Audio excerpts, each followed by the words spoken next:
Good morning, students. How are you doing? How was your night? Trust you all had a blissful night rest. Welcome to another session where we shall be considering the skills in discourse through.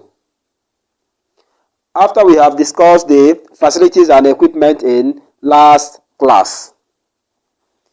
Okay? Always remember to go through the lesson again and ask questions where you don't understand. Drop your questions on the comment box or send them to my WhatsApp number so that I can see them and they give you the feedback. Now, let's consider the skills in discourse through. So what are the skills in discourse through? Number one, you have the stance. The stance is just the way or position the athlete takes to execute the throw or while executing the throw. Then number two, you have the grip.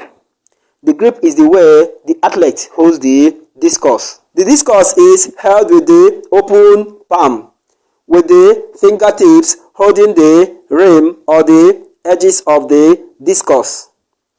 Hold firmly to avoid the discus falling from your hand.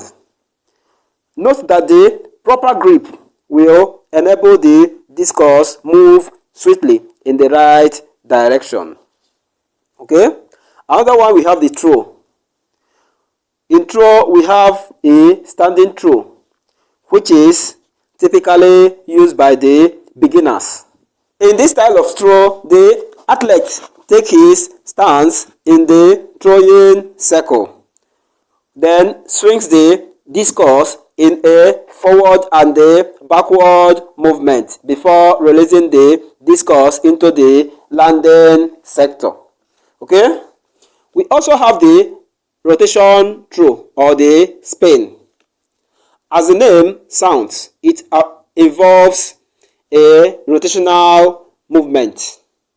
That means the athlete spins or rotates his or her body after swinging the discus in a forward or backward movement to release the discus. We have the movement. This is when the athlete tries to swing his or her arm in a forward or backward movement with the discus in his hand before raising it into the landing sector. We have the release or the delivery.